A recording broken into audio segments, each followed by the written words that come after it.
Irmãos queridos, vamos abrir nossas Bíblias na Epístola de Paulo aos Gálatas. Nós estamos expondo a Epístola aos Gálatas, a série Livres em Cristo. Gálatas capítulo 3. Gálatas capítulo 3, nós, na semana passada, fomos até o verso de número 14. Agora nós vamos ler a partir do versículo de número 15. Gálatas, capítulo 3, a partir do verso 15. Abra sua Bíblia.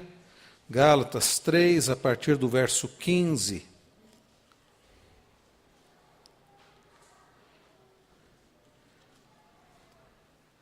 Eu peço que os irmãos acompanhem com atenção a leitura da palavra. Gálatas 3, a partir do verso 15, diz-nos assim: Irmãos, falo como homem. Ainda que uma aliança seja meramente humana, uma vez ratificada, ninguém a revoga ou lhe acrescenta alguma coisa. Ora, as promessas foram feitas a Abraão e ao seu descendente. Não diz e aos seus descendentes, como se falando de muitos, porém como de um só, e ao teu descendente, que é Cristo. E digo isto: uma aliança já anteriormente confirmada por Deus, a lei que veio 430 anos depois, não a pode abrogar, de forma que venha a desfazer a promessa. Porque se a herança provém de lei, já não decorre da promessa, mas foi pela promessa que Deus a concedeu gratuitamente a Abraão. Qual, pois, a razão de ser da lei? Foi adicionada por causa das transgressões, até que viesse o descendente a quem se fez a promessa, e foi promulgada por meio de anjos pela mão de um mediador. Ora, o mediador não é de um, mas Deus é um. É porventura a lei contrária às promessas de Deus? De modo nenhum. Porque se fosse promulgada uma lei que pudesse dar vida à justiça, na verdade, seria procedente de lei. Mas a Escritura encerrou tudo sob o pecado, para que, mediante a fé em Jesus Cristo, fosse a promessa concedida aos que creem. Mas antes que viesse a fé, estávamos sob a tutela da lei e nela encerrados, para essa fé que, de futuro, haveria de revelar-se. De maneira que a lei nos serviu de aio para nos conduzir a Cristo, a fim de que fôssemos justificados por fé. Mas, tendo vindo a fé, já não permanecemos subordinados ao aio. Pois todos vós sois filhos de Deus mediante a fé em Cristo Jesus. Porque todos quantos fostes batizados em Cristo, de Cristo vos revestistes. De sarte não pode haver judeu nem grego, nem escravo nem liberto, nem homem nem mulher, porque todos vós sois um em Cristo Jesus. E se sois de Cristo, também sois descendentes de Abraão e herdeiros segundo a promessa. Vamos orar mais uma vez? Bendito Pai Celestial, a Tua palavra é a verdade. Santifica-nos na verdade. Instrua-nos, ó Deus, nós carecemos tanto, ó Pai. Quanta dúvida ainda permanece na mente de muitos a respeito da lei e da fé, a respeito da lei e da graça, a respeito da lei do Evangelho, da lei da promessa. Quanta confusão ainda, ó Pai, a respeito disso. Esclarece-nos, ó Deus, nesta noite. Mostra-nos, ó Deus, ensina-nos acerca, ó Pai, da importância, do que foi, ó Deus, do que é a lei, do que é a graça, do que é o Evangelho. Para que não sejamos nós nem legalistas, nem libertinos. Instrua-nos, ó Deus, nós precisamos, ó Pai, para que possamos servir-te melhor, para que possamos estar mais preparados para servir ao Senhor, para que possamos, ó Deus, compreender a Tua graça e vivermos para a Tua glória. Não permita que nada nos atrapalhe de compreender a Tua palavra. Não permita, ó Deus, que eu possa atrapalhar, ó Deus, o ensino da Tua palavra, com a minha limitação, mas que apesar de mim o Senhor instrua o Teu povo, fale ao Teu povo, ó Deus, de maneira clara, de maneira eficiente, de maneira edificante. Por isso, ó Deus, através do Teu Santo Espírito, ilumina as nossas mentes, ensina-nos, ó Deus, e ajuda-nos a colocar em prática a Tua palavra. E é por Cristo, Nosso amado Senhor e Salvador, que oramos gratos. Amém. Queridos, nós temos aprendido nesta série, Livres em Cristo, nesta série em Gálatas, que nós fomos justificados mediante a fé em Cristo Jesus. Nós temos aprendido que Paulo, corrigindo aqueles nossos irmãos do passado, lá das igrejas da Galácia, ensina aqueles irmãos e nos ensina que nós não precisamos fazer mais nada para a salvação. Ou seja, Cristo fez tudo. Paulo ensina aqueles irmãos que haviam sido visitados por falsos mestres judaizantes, que aprenderam que eles precisavam fazer algo mais, que Cristo não bastava, que eles precisavam da circuncisão para serem salvos, não bastava o Evangelho, eles precisavam cumprir a lei, eles precisavam cumprir os ritos judaicos. Paulo está dizendo para eles, não, coisa nenhuma. Vocês não precisam cumprir mais nada, o sacrifício de Cristo é completo, o sacrifício de Cristo foi completo, o suficiente. Vocês precisam apenas crer em Cristo, e crer que não é apenas saber que Jesus, crer em Jesus, mas é ter um compromisso, colocar toda a esperança em Cristo como Senhor e Salvador. Diante disso, então, muitas perguntas surgem. Uma delas, quem sabe, ou certamente a principal é, bom, se nós não somos salvos pela lei, se a salvação é pela graça, então qual a importância da lei? Se a salvação é pela fé em Cristo Jesus, somos justificados mediante a fé em Cristo Jesus, qual a importância da lei? E muitos, por não compreenderem isso, acabam sendo legalistas. Não, eu preciso cumprir a lei para ser salvo. Talvez você nunca tenha dito isso, mas no fundo, lá no seu coração, você diz, será que eu não preciso dar uma ajudinha? Será que eu não preciso me esforçar mais para merecer, para garantir a minha salvação, para não perder a minha salvação? Ou outros dizem assim, bom, se a salvação é pela graça, se a salvação, somos justificados mediante a fé em Cristo Jesus, se não dependemos da lei, então deixa a lei para lá. Que bobagem da lei. E alguns dizem assim, então eu vou viver de qualquer jeito. E caem na libertinagem. Uma errada compreensão da lei em comparação com o Evangelho. Quando nós não compreendemos a relação da lei com o Evangelho, da lei com a promessa, nós corremos o risco de cair no legalismo ou corremos o risco de cair na libertinagem. Não devemos cair nem uma coisa nem outra. Então, queridos irmãos, qual é a relação da lei com o Evangelho? Qual é a relação da lei com a graça, com a promessa? O apóstolo Paulo nos ensina aqui. E nesta noite aprenderemos sobre a relação da lei com a promessa. Queridos irmãos, o apóstolo Paulo ainda está combatendo, como eu disse, os judaizantes que perturbavam a igreja e tentavam perverter o Evangelho. Nós sabemos que aqueles falsos mestres haviam passado pelaquela região, da Galácia, e haviam dito que não era apenas pela justificação, a justificação pela fé. Eles insistiam, então, que os homens precisavam contribuir com sua salvação. Os falsos mestres tentavam ancorar seus argumentos até no Antigo Testamento. Citavam Abraão, citavam Moisés. E é interessante que nós vemos aqui no capítulo 3, nós já aprendemos dos versos 1 a 14, o apóstolo Paulo faz aqueles irmãos para que eles pudessem voltar à razão ou voltar para a sensatez, faz com que eles voltem, para que eles voltassem para a memória a respeito da conversão deles. Nós vimos dos versos 1 a 5, o apóstolo Paulo levando aqueles nossos irmãos do passado a considerar o que Deus havia feito, como havia sido a conversão deles. E então, a partir do verso 6, Paulo traz aqui à tona a memória dos nossos irmãos do passado, a figura de Abraão, o pai dos judeus, pai Abraão. E então o apóstolo Paulo vai mostrar que Abraão não foi salvo pela lei. Abraão não foi salvo pelo cumprimento da lei. Aliás, se dependesse disso, Abraão não teria sido salvo, nem Isaac, nem Jacó, nem Moisés, ninguém teria sido salvo no Antigo Testamento pelo cumprimento da lei e também no Novo Testamento.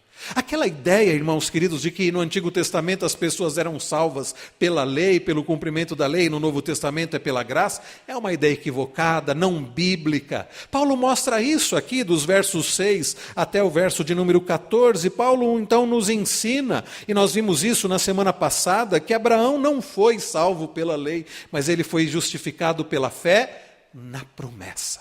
Na promessa. Justificado pela fé que ele teve no Messias que viria.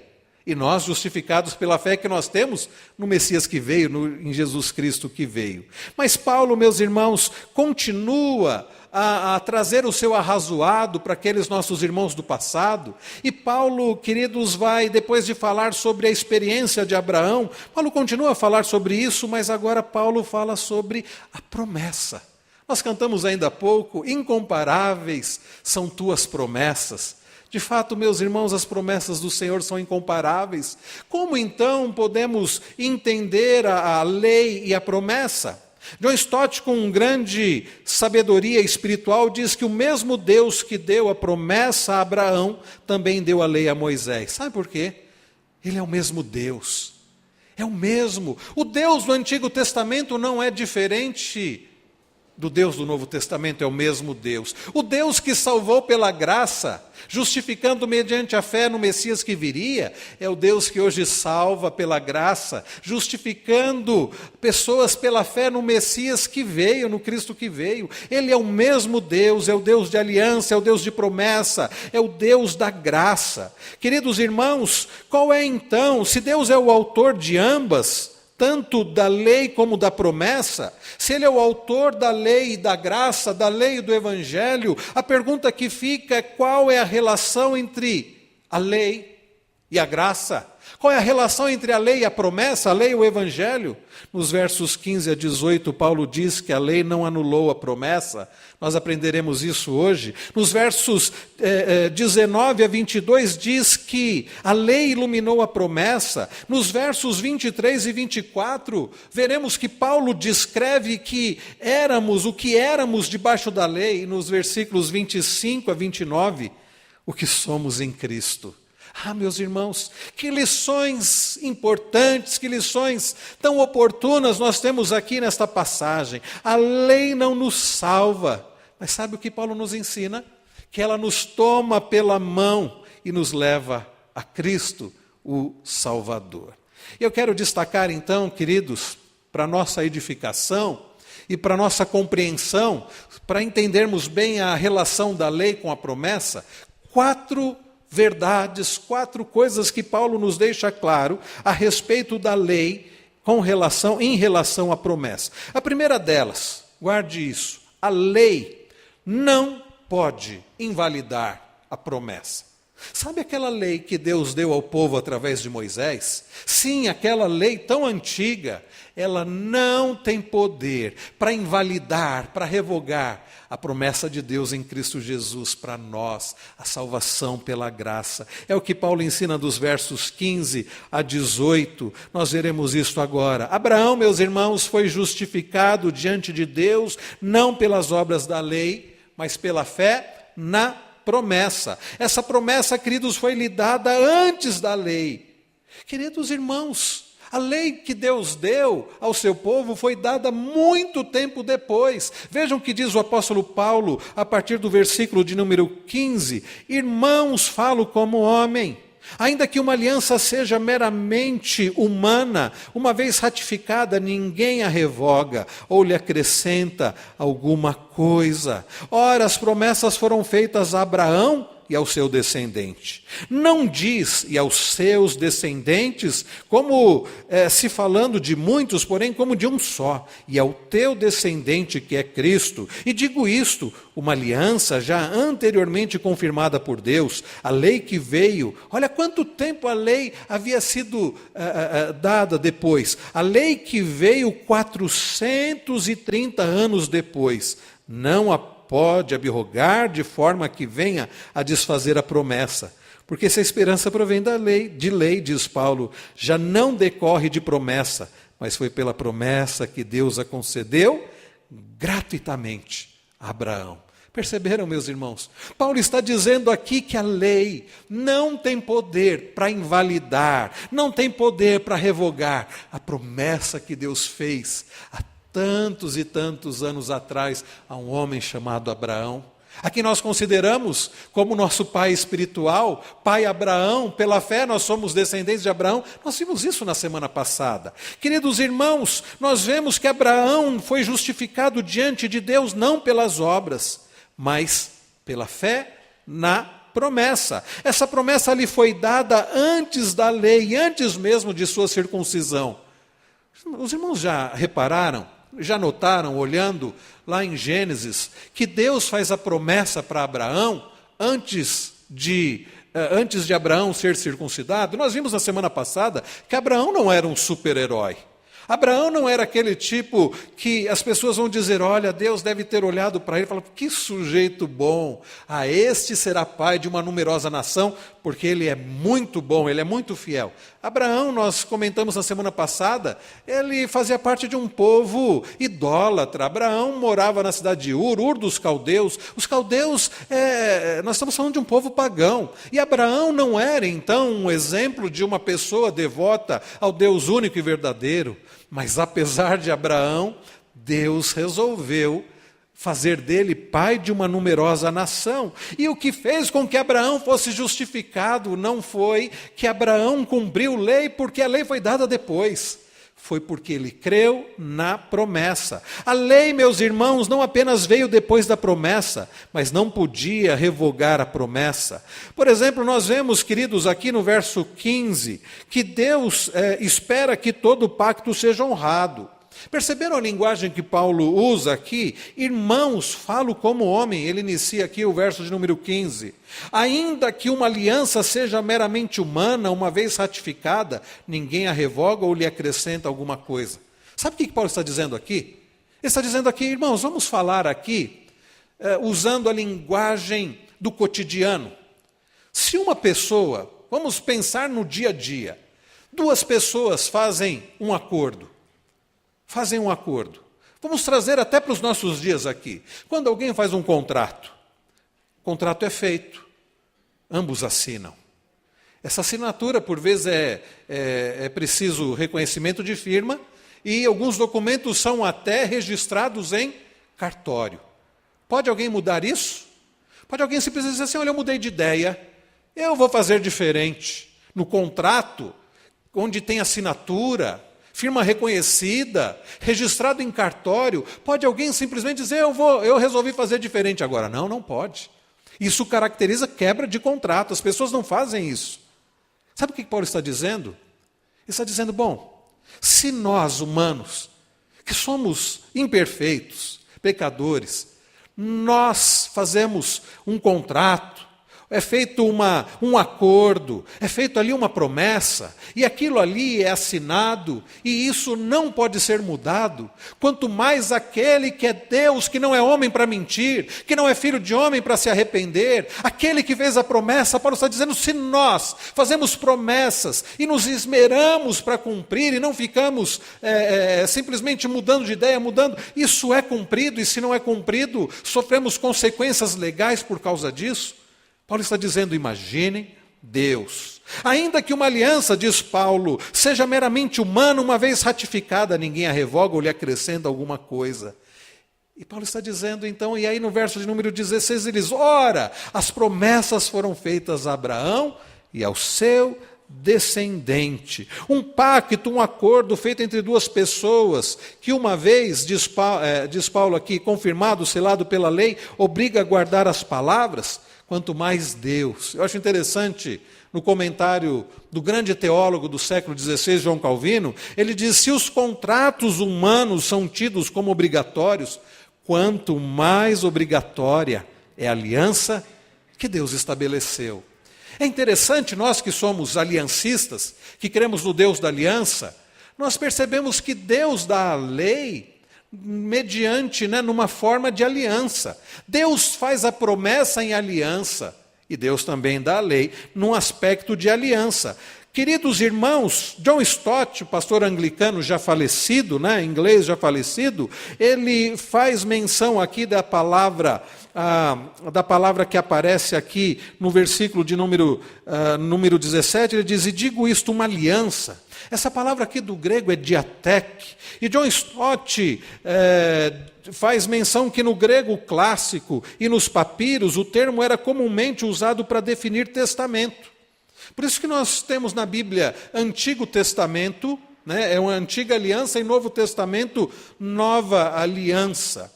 E Paulo está destacando que os desejos e as promessas expressos em um testamento são inalteráveis. Sabe, queridos, isso é uma ótima notícia para nós, porque significa que a promessa que Deus fez a Abraão, ele não irá mudar. Deus não muda de ideia dizendo, olha, eu fiz uma promessa há tantos anos atrás, mas eu pensei melhor e eu resolvi mudar. A Bíblia diz que o nosso Deus, um dos aspectos, um dos atributos de Deus é a sua imutabilidade.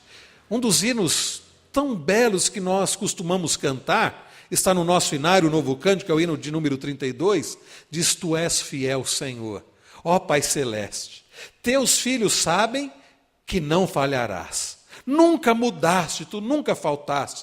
Tal como eras, tu sempre serás. É maravilhoso saber que nós servimos um Deus que não é um Deus inconstante como nós somos. Não é um Deus que está sujeito a mudanças, a mudança de ideia, a mudança de sentimentos. Ele é o mesmo ontem, hoje e será para todos sempre. Significa, meus irmãos, que nós podemos confiar, nós podemos descansar no fato de que aquele que fez uma promessa a Abraão, ele vai cumprir. Há um cântico muito bonito que nós cantamos também, que diz, Deus de aliança, Deus de promessas, Deus que não é homem para mentir, tudo pode passar, tudo pode mudar, mas tua palavra, o quê? Vai se cumprir. Irmãos, Deus fez uma promessa. Ele fez uma promessa a Abraão e ao seu descendente, e Deus não muda. Deus fez um pacto com Abraão e seu descendente. Veja o que diz o verso de número 16. Ora, as promessas foram feitas a Abraão e ao seu descendente. Não diz e aos seus descendentes, como se falando de muitos, porém como de um só, e ao teu descendente, que é Cristo. O apóstolo Paulo, aqui ele está usando, porque no Antigo Testamento aparece descendentes, mas Paulo está usando aqui a Septuaginta, que é a tradução do Antigo Testamento para o grego, e na tradução do Antigo Testamento que for escrito em hebraico no grego, a palavra que aparece no grego está no singular. E Paulo dá um esclarecimento aqui, que descendente ali do Antigo Testamento é Jesus Cristo. Está dizendo que Deus fez uma promessa a Abraão e ao seu descendente. Os irmãos se lembram de Gênesis 3, verso 15? Quando Deus trata com a serpente e diz assim, que poria inimizade entre a serpente e o descendente da mulher. Que este lhe feriria a cabeça e a serpente iria lhe ferir o calcanhar. Quem é o descendente da mulher? Quem é aquele que viria ferir a cabeça, esmagar a cabeça da serpente? Jesus Cristo. Que na cruz, meus irmãos, faz isso. Então, queridos, nós estamos falando aqui, o apóstolo Paulo está falando de uma promessa. Como podemos saber que uma pessoa é justificada pela fé e não por obras? É que as promessas de Deus foram feitas a Abraão, como diz lá Gênesis 17, versos 7 e 8, e a Cristo seu descendente, como diz aqui Paulo no verso de número 16. Irmãos, pensem assim, se Abraão foi justificado pela fé, e Paulo está dizendo que Abraão foi justificado pela fé, igualmente o será a sua descendência. Quando nós lemos, por exemplo, o apóstolo Paulo escrevendo aos Romanos, lá no capítulo 4, nos versos 13 e 14, Paulo escreve assim: não foi por intermédio da lei que Abraão ou a sua descendência, não foi por intermédio da lei que a Abraão ou a sua descendência coube a promessa de ser herdeiro do mundo, e sim mediante a justiça da fé. Pois se os da lei é que são os herdeiros, anula-se a fé e cancela-se a promessa. Irmãos queridos, convém observar aqui que não foi Abraão quem fez uma aliança com Deus. Não foi Abraão que procurou o Senhor, não foi Abraão que fez a promessa para o Senhor, não foi Abraão que fez um pacto com o Senhor. Este pacto, meus irmãos, ele tem início no Senhor, ele é iniciativa do Senhor, ele é unilateral. Não foi que Deus assinou num local e Abraão assinou no outro, porque Deus sabia que Abraão não conseguiria cumprir a sua parte. Foi Deus quem fez. Os irmãos se lembram do texto, usando o costume daquele tempo, o animal era morto e abria-se aquele animal em duas partes, e as pessoas que faziam um acordo, elas passavam sobre as duas bandas daquele animal morto e naquele sangue, e é interessante que quando Deus faz isso com Abraão, apenas Deus passa entre as duas partes. Foi Deus, meus irmãos, quem fez a promessa. Se tivesse sido Abraão, nós não teríamos segurança, porque, queridos, Abraão não era perfeito e nós também não somos. Então, queridos irmãos, nós precisamos entender que o propósito de Deus não era apenas de dar a terra de Canaã aos judeus, mas, sobretudo, salvar os crentes que estão em Cristo Jesus. Ele é o Deus da aliança, Ele é o Deus da promessa. Quem fez a promessa foi o Senhor. E sabe o que é maravilhoso também?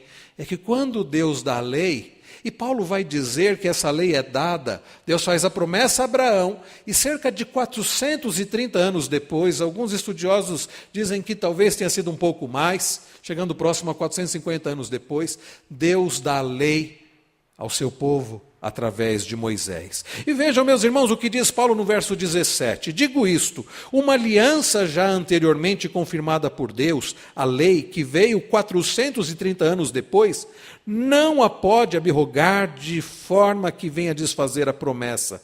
Porque se a esperança provém de lei, já não decorre de promessa, mas foi pela promessa que Deus a concedeu. Qual é a palavra que aparece aí? Gratuitamente a Abraão.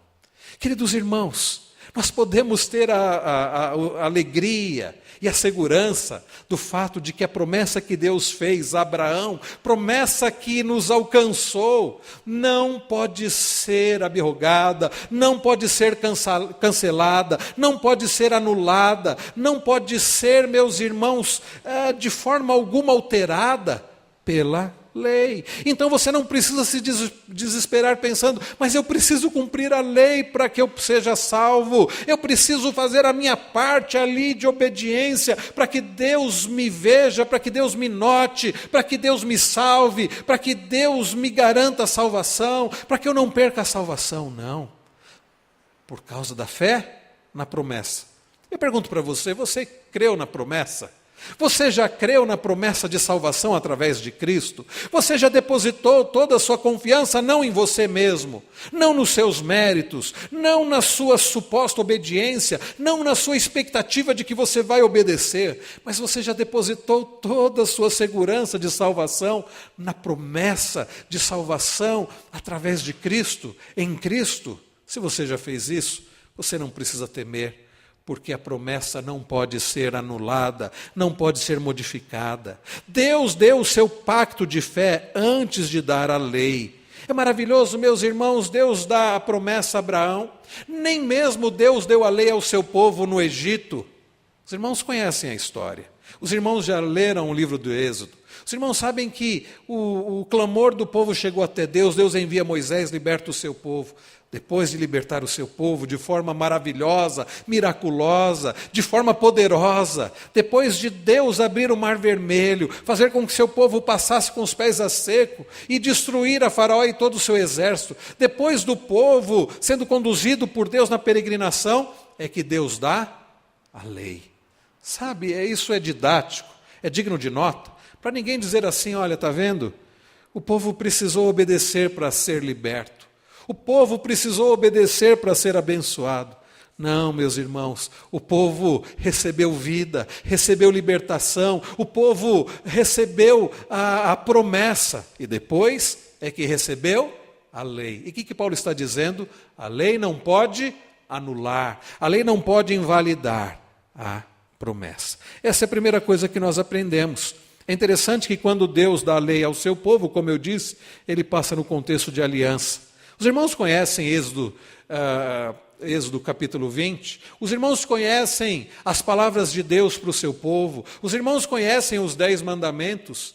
Os irmãos já pararam para pensar, os irmãos já repararam que Deus não diz assim para o seu povo? Eu estava assistindo esses dias uma palestra do Dr. Heber Júnior, falando sobre lei e graça, e ele faz menção a este texto de Gálatas, e ele faz esse comentário, me chamou a atenção. Deus não diz assim para o seu povo: não terás outros deuses diante de mim. Se você não tiver outro Deus diante de você, então eu serei o seu Deus. Não é assim que Deus fala, não. Se vocês não tiverem outros deuses, vocês podem contar que eu serei o Deus de vocês, não. Lá em Êxodo 20, Deus não diz assim para o seu povo: não farás para ti imagens de escultura. Se você não fizer imagens de escultura, eu vou te abençoar. Mas você não pode fazer imagens de escultura, senão eu não vou abençoar vocês, não. Deus não diz isso, não. Ele não diz lá: não tomarás o nome do teu Deus em vão. E se você não tomar o meu nome em vão, olha, você pode contar comigo. Na minha Bíblia não está escrito isso, meus irmãos. Queridos, ele não fala assim.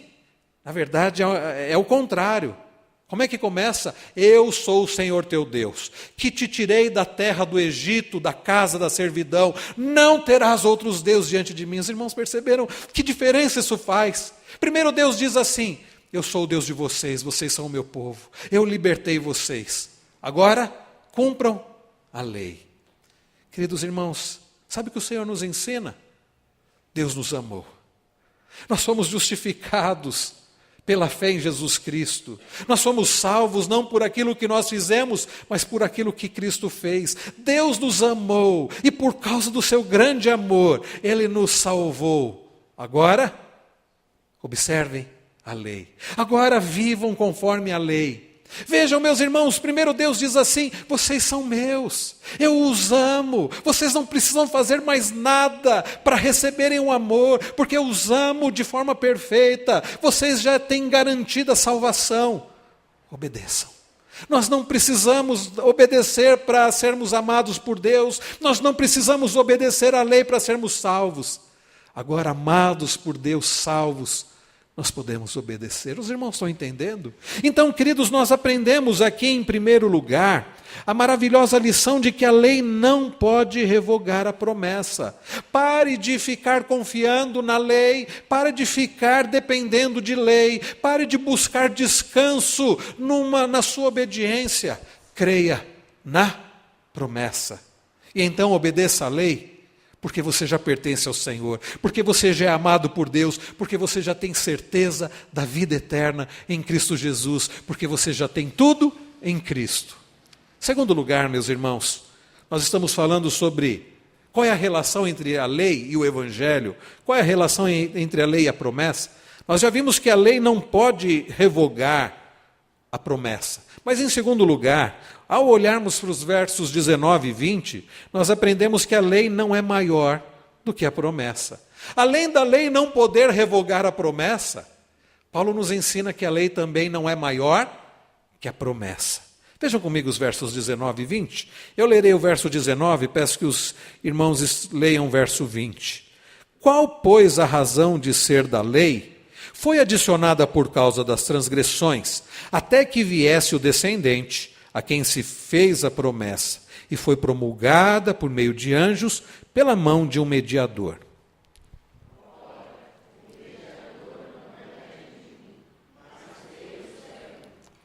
Muito bem, meus irmãos. O apóstolo Paulo agora enfatiza a superioridade da promessa em relação à lei. E nós podemos ver aqui Paulo ressaltando 3 pontos. O primeiro deles, Paulo diz que a lei foi dada para... Paulo mostra isso, que a lei foi dada para revelar o pecado, não para removê-lo. Vejam que ele diz: qual, pois, a razão de ser da lei? É interessante porque essa é a pergunta óbvia.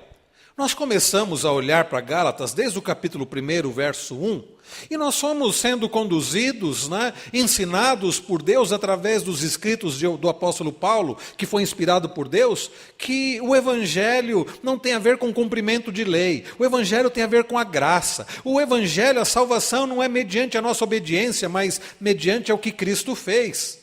Então, a pergunta é muito óbvia. Bom, se nós somos salvos pela graça, justificados mediante a fé em Cristo Jesus, qual a razão da lei? É provável que os irmãos, ao longo desta série de exposições de Gálatas, venham se perguntando a respeito disso. Já que nós somos salvos pela graça, mediante a fé em Cristo Jesus, por que é que existe a lei? E Paulo responde esta pergunta. Qual, pois, a razão de ser da lei? Olha o que ele diz. Foi adicionada por causa das transgressões. Irmãos queridos, como podemos saber que a lei não justifica o pecador, nem o faz aceitável diante de Deus? Porque, queridos irmãos, o propósito da lei é revelar o pecado, ao invés de removê-lo. Deixa eu dizer uma coisa para você. Aliás, é a Bíblia quem está dizendo isso. A lei não serve para nos purificar de pecados. A lei não serve como cura. A lei não serve para remover pecados. A lei serve para mostrar o nosso pecado. É para isso que serve a lei, queridos irmãos. Um comentarista bíblico chamado William Barclay diz que vemos aqui, ao mesmo tempo, a força e a debilidade da lei. Por que a força e a debilidade da lei? Ele esclarece. Sua força está em que ela define o pecado. Se não existisse lei, nós não teríamos o conhecimento do pecado. Nós temos conhecimento, consciência do pecado, porque existe a lei. Então, sem dúvida alguma, aqui está a força da lei, ela define o pecado. Agora, onde está a debilidade da lei? A sua debilidade em que ela nada pode fazer para remediá-lo. Nisso nós vemos a impotência da lei. Ela serve, por um lado, para mostrar o nosso pecado. Ela serve como espelho para mostrar que somos pecadores. Mas ela não passa disso. Nós não podemos, pela lei, termos o perdão dos pecados. Um outro comentarista chamado Donald Guthrie chama a atenção para a palavra, aqui, transgressões, do grego é parabaseis, que Paulo usa tendo em mente as faltas intencionais, ou seja, o desvio do caminho certo. Irmãos queridos, a lei havia definido o caminho certo e o tornara os homens conscientes dele. Pela lei nós sabemos qual é o caminho certo, pela lei nós somos conscientes do caminho certo. O problema é que esta lei, que nos mostra o caminho certo, que nos torna conscientes do caminho certo, não tem poder para refrear as nossas transgressões. Somente o Evangelho faz tal coisa. A lei, diz o reverendo Hernandes Dias Lopes no seu comentário, é como um espelho que mostra a sujeira do nosso rosto, mas não o remove. Domingo passado, após o culto, terminou o culto, geralmente nós temos o café aqui embaixo e as crianças ficam correndo, né? Meus filhos, por exemplo, ou principalmente, e correm, né? E a gente dá bronca e quando vê, das costas, estão correndo de novo. Mas domingo passado não teve o café após o culto, nós tivemos a ceia, o culto terminou mais tarde, mas eles não deixaram de correr. E o Pedro estava correndo aqui, eu cumprimentando os irmãos ali na porta, Cristiane conversando, e o Pedro correndo. Quando ele foi passar ali na porta, ele esbarrou em alguém, e ele foi de cabeça ali, bateu naquela porta de vidro e abriu aqui um corte. Tivemos que ir para o pronto-socorro, ele tomou o ponto. Aliás, devemos voltar agora, depois do culto, para tirar o ponto. E ele tomou o ponto e depois, durante a semana, ele teve febre. E aí passou pela pediatra dele, a pediatra disse assim, escuta, mas não tirou radiografia? Não, precisa tirar a radiografia. E fomos lá, levamos ele para tirar a radiografia. Bom, e a radiografia, graças a Deus, mostrou que não houve nenhuma fratura. Mas imaginem, meus irmãos, se nessa radiografia tivesse identificado alguma fratura. Não seria estranho, eu diria até absurdo, eu chegar com a radiografia para o médico e mostrar a radiografia, o médico olhar, ver ali a fratura, dizer assim, bom, agora você vai fazer o seguinte, pega essa radiografia aqui, você vai ferver 1 litro de água, vai colocar essa radiografia na água e vai tomar esse líquido. Não seria algo absurdo? Não seria algo estranho? Um médico desse precisaria ser caçado, né? Mas por que é estranho? Mas a radiografia não é importante? É. A radiografia mostra, poderia mostrar se tivesse uma fratura, graças a Deus não aconteceu, mas se tivesse uma fratura, a radiografia mostraria a fratura. E o médico iria tomar as iniciativas, dizer, olha, agora vocês precisam, não sei se tomar alguma medicação, enfaixar a cabeça, não sei o que ele faria. Mas, meus irmãos, a radiografia não serve para curar fratura. Eu me lembro quando fraturei o pé, e eu tirou a radiografia, o médico não mandou eu tomar a radiografia.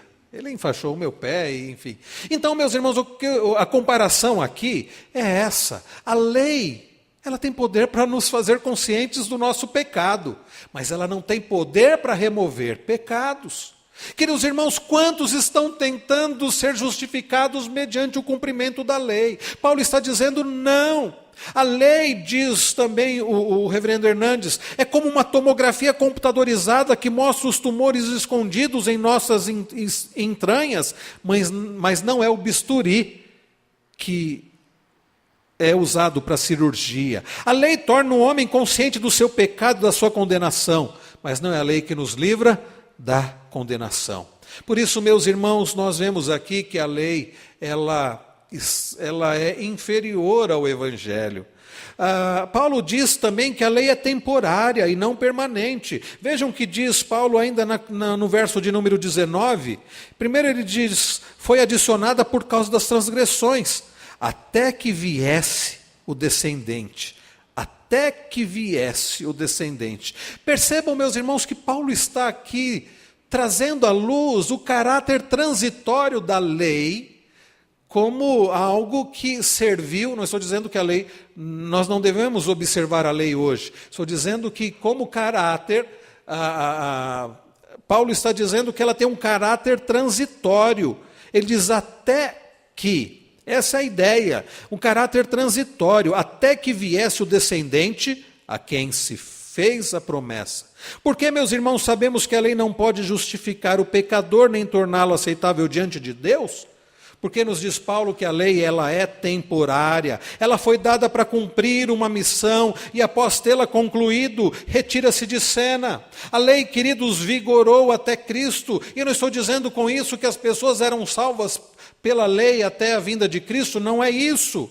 Quando Cristo chegou, ele encerrou o seu trabalho. O apóstolo Paulo diz lá em Romanos 10:4, porque o fim da lei é Cristo para a justiça de todo aquele que crê. Jesus Cristo, meus irmãos, cumpriu a lei que o pecador não podia cumprir, e com a sua morte nos deu a salvação que a lei não podia dar. Paulo deixa isso claro lá em Romanos 8:3. Em Romanos 8:1, nós temos falado sobre isso. Paulo diz, nenhuma condenação há para os que estão em Cristo Jesus. E lá no verso 3 ele mostra, queridos, que a lei não podia nos dar a salvação.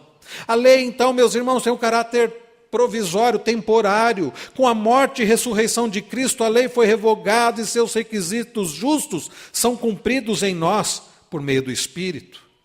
Queridos irmãos, Paulo também diz no mesmo verso 19, o final do verso 19, ele diz, a lei foi dada por meio de um mediador, e não diretamente por Deus. Nós vemos isso nos versos 19 e 20. Ora, o mediador, diz ele, não é de um, mas Deus é um. Como então podemos saber que a lei não pode justificar o pecador e nem torná-lo aceitável diante de Deus? Porque a lei não foi dada diretamente por Deus, mas por meio de um mediador. Portanto, ela é inferior à promessa.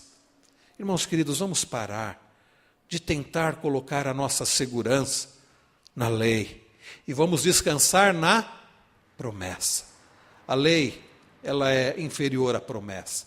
A lei, ela é limitada. Ela nos faz conscientes do pecado, mas ela não purifica pecados. Nós lemos no início do culto as palavras de João Batista, eis o Cordeiro de Deus, que tira o pecado do mundo. João Batista não apela para a lei. João Batista não apela para o esforço dos homens. João Batista prega arrependimento. João Batista aponta para Jesus Cristo. João Batista prega o Evangelho. João Batista fala a respeito da promessa. Queridos irmãos, então nós aprendemos que a lei, ela não pode ser revogada, ela não pode revogar a promessa, aliás, e a lei não é maior que a promessa. Mas em terceiro lugar, nós aprendemos olhando para os versos 21 a 25, que a lei não é contrária à promessa.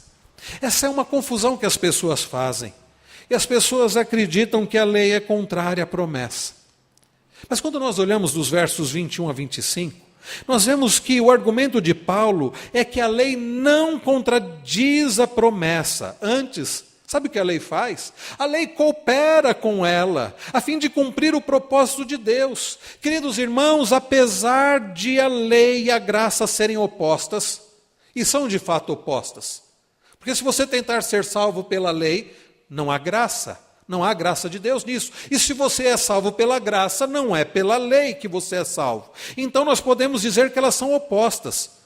Agora, podemos dizer que elas se complementam. A lei cumpre o seu papel no propósito de preparar o homem pela fé, para receber pela fé a promessa. Vejam que interessante isso. A lei toma o pecador pela mão e o leva a Cristo. Essa é a função da lei, conduzir o homem a Cristo. A lei não pode salvar, mas ela serve como um condutor a Cristo. Vejam, a lei, Paulo diz que a lei não tem poder de oferecer vida, mas prepara o homem para recebê-la. Vejam comigo aqui, meus irmãos, o versículo de número 21. O apóstolo Paulo diz: é porventura a lei contrária às promessas de Deus? O mesmo apóstolo Paulo responde: de modo nenhum, porque se fosse promulgada uma lei que pudesse dar vida, a justiça, na verdade, seria procedente de lei. Irmãos queridos, a lei não pode justificar o pecador porque não pode dar vida. Ao contrário, nós podemos dizer que ela produz morte, uma vez que revela o pecado. E o apóstolo Paulo, escrevendo lá em Romanos 3, no Romanos 3, 23, ele diz que o salário do pecado é a morte. Aliás, Romanos 6, 23. O salário do pecado é a morte. Lá em Ezequiel 18, 20, nós lemos: a alma que pecar, essa morrerá. E maldito todo aquele que não permanece em todas as coisas escritas no livro da lei. Está lá em Deuteronômio 27, 26, né? Para praticá-las. Então, meus irmãos, a lei, ela não tem poder justificador, ela não tem poder salvador, ela não tem poder vivificador. Mas de que forma, então, a lei coopera com a graça, o evangelho? A lei não tem poder para dar vida, não que a lei seja imperfeita. Alguns até fazem essa confusão: a lei é imperfeita. Não, a lei não é imperfeita. Nós somos imperfeitos. O problema não está na lei, o problema está em nós, que não temos poder, que não temos condições de cumprir a lei. O problema não é a lei, o problema somos nós. A lei não é imperfeita, nós somos imperfeitos. A lei exige obediência, mas não oferece nenhuma ajuda ao homem. Queridos irmãos, a lei não tem poder, como eu disse, para dar vida. Mas a justiça não decorre da lei, mas da promessa. Tanto a lei quanto a promessa, porém, tinham suas respectivas esferas, que não se sobrepunham nem entravam em choque entre si. Sabe por quê, meus irmãos? Porque Deus podia perdoar aqueles que sua própria lei condenava, mas este era um ato de graça. Assim como a promessa também constitui um ato de graça. Vejam o que diz Paulo no versículo de número 22. Mas a Escritura encerrou tudo sob o pecado, para que, mediante a fé em Jesus Cristo, fosse a promessa concedida aos que creem.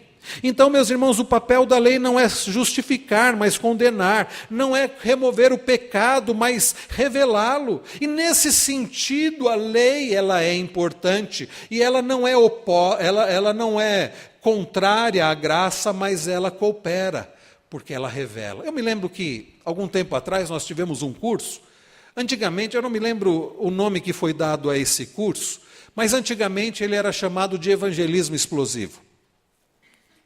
Alguns irmãos fizeram esse curso. Imagino que pastor Silas e dona Eldina fizeram, né? E alguns irmãos da igreja. E nesse novo curso que nós tivemos, foi ensinado um pouco diferente do que eu havia aprendido lá atrás. Porque não começava falando sobre a graça, começava falando sobre... Aliás, não começava falando sobre o pecado. No curso de evangelismo que nós tivemos, falava primeiro sobre a graça. Então a pessoa dizia: olha, comece falando para as pessoas a respeito da graça de Deus, tal. Depois você fala sobre o pecado, depois... Aí tem lá as leis lá do evangelismo explosivo, não vamos tomar tempo com isso. Mas sabe o que eu disse assim? Não, está errado isso. Sabe por quê? Porque como eu vou abordar alguém e falar para ela sobre a graça de Deus, sobre a graça de Deus que salva, sobre a graça de Deus em Cristo Jesus, se ela nem ao menos sabe que ela é pecadora? Olha, em Cristo Jesus a salvação. A salvação? Do quê? Em Cristo Jesus há perdão de pecados. Em Cristo Jesus, a graça de Deus em Cristo. E a pessoa não vai fazer sentido para ela. Qual é a primeira coisa que ela precisa entender, enxergar? Que a pessoa é pecadora. Então, a primeira coisa que eu faço ao evangelizar é falar a respeito do pecado. João Batista pregava batismo de arrependimento. João Batista falava a respeito de arrependimento. Arrependimento de pecados. Meus irmãos, a lei serve para isso, para mostrar que somos pecadores. Certa feita, alguém pregava para a pessoa dizendo: você precisa ir até Cristo para ser salvo. E o outro dizia: mas ser salvo de quê? Eu tenho uma vida tão boa, eu tenho dinheiro, tenho um bom emprego, tenho uma boa casa, minha família é tão boa. Ser salvo de quê? Eu não preciso ser salvo. É por isso, meus irmãos, que a lei é importante. A lei revela que somos pecadores. A lei nos conduz a Cristo no sentido de que quando olhamos para a lei, enxergamos a nossa miséria, o nosso pecado, pela fé, nós clamamos ao Senhor, dizendo: Senhor, sê propício a mim, pecador. Aquele publicano que juntamente com o fariseu foi até o templo orar, buscando por justificação, através da lei, ele enxergou que ele era pecador. Ele não podia ser salvo pela lei, mas a lei o conduziu a clamar ao Senhor, dizendo: sê propício a mim, pecador. Tem misericórdia de mim, pecador. Então, queridos irmãos, nós aprendemos que a lei, ela não é oposta à promessa. A lei não nos torna pecadores, ela revela que somos pecadores. O propósito da lei é convencer o homem de que ele é pecador e ele precisa de um Salvador. Nós aprendemos pela lei que nós precisamos de um Redentor.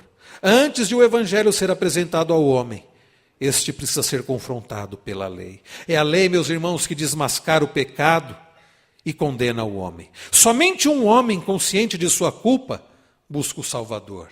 Só pode haver arrependimento se a pessoa reconhecer os seus próprios pecados. Eu vejo os artistas dizendo: eu não me arrependo de nada que eu fiz, eu me arrependo daquilo que eu não fiz, com orgulho, uma empáfia.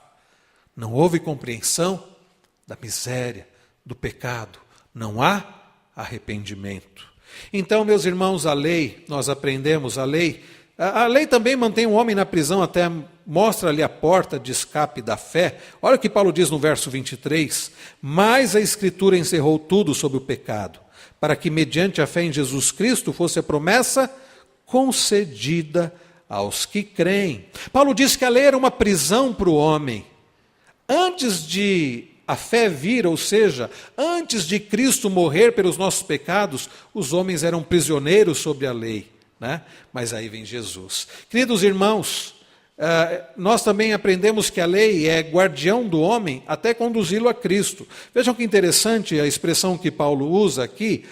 Eu chamo a atenção dos irmãos agora, a partir do verso de número 23, diz: mas antes que viesse a fé, estava sob a tutela da lei, nela encarcerados, para essa fé que de futuro haveria de revelar-se. De maneira que a lei nos serviu de aio para nos conduzir a Cristo, a fim de que fôssemos justificados por fé. Você não sabe o que é aio? Havia na antiguidade uma pessoa, em geral um escravo, que servia para acompanhar as crianças de 6 até 16 anos. E esse escravo não era bem, ainda que a palavra seja paidagogos, de onde deriva a palavra pedagogia, pedagogo, não era bem um ensinador. Esse aio não era um ensinador, esse paidagogos não era um ensinador, era alguém que estava ali para disciplinar.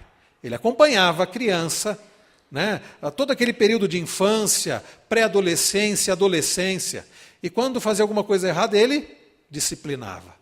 Paulo usa essa figura aqui do aio para se referir à lei. A lei não servia como para ensinar, mas apenas para disciplinar. Então, a lei é um guardião do homem até conduzi-lo a Cristo, de maneira que a lei nos serviu, diz Paulo, de aio para nos conduzir a Cristo, a fim de que fôssemos justificados pela fé, diz ele no versículo de número 24, né? Mas tendo vindo a fé, verso 25, já não permanecemos subordinados ao aio, pois todos vós sois filhos de Deus mediante a fé em Cristo Jesus, porque todos quantos fostes batizados em Cristo, de Cristo vos revestistes. De Sarte não pode haver judeu, nem grego, nem escravo, nem liberto, nem homem, nem mulher, porque todos vós sois um em Cristo Jesus. E se sois de Cristo, também sois descendentes de Abraão e herdeiros segundo a promessa. Eu quero destacar, meus irmãos, também que, além da lei complementar a promessa, em último lugar, em quarto e último lugar, a lei não pode fazer o que a promessa faz. Nós aprendemos até aqui, apenas para refrescar a memória dos irmãos, que a lei não pode mudar a promessa, não pode revogar a promessa. Nós aprendemos, em segundo lugar, que a lei não é maior do que a promessa. E vimos agora, em terceiro lugar, que a lei não é contrária à promessa. As duas trabalham juntas. Uma conduz a Cristo, mas a promessa é que liberta e que salva.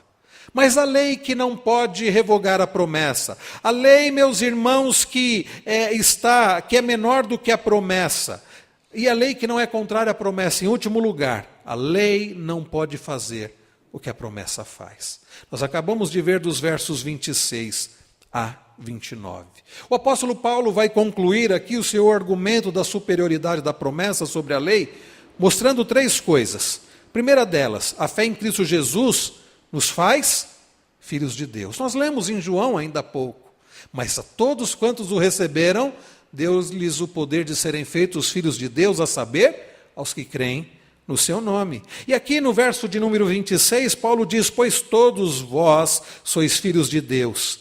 Ele não diz mediante a lei, mediante a obediência, mediante o seu esforço. Não, ele diz, mediante a fé em Cristo Jesus.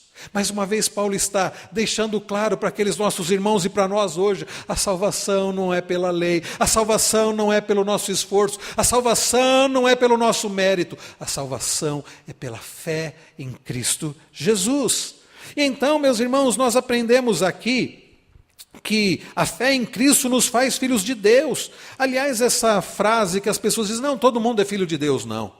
Aqueles que creem, aqueles que depositaram a sua confiança inteiramente em Cristo. E veja, não basta você confiar em Cristo, você tem que confiar somente em Cristo, porque há pessoas que dizem confiar em Cristo. Não, eu confio em Cristo como meu Salvador, mas olha, eu preciso fazer isso, eu preciso fazer aquilo.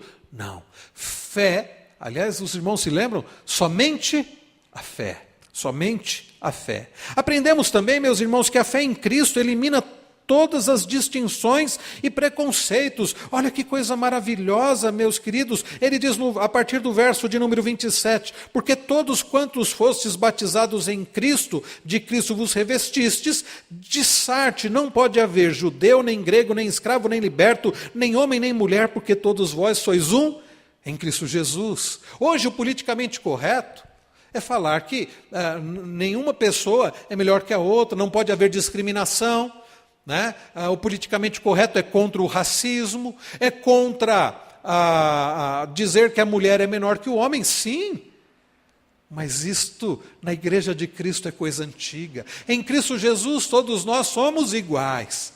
Pela manhã, o reverendo Wilson nos instruía a respeito para a eleição do próximo domingo, falando, olha, o pastor não é melhor ou mais importante que os membros da igreja, os presbíteros não são mais importantes, melhores do que os membros da igreja ou do que os diáconos.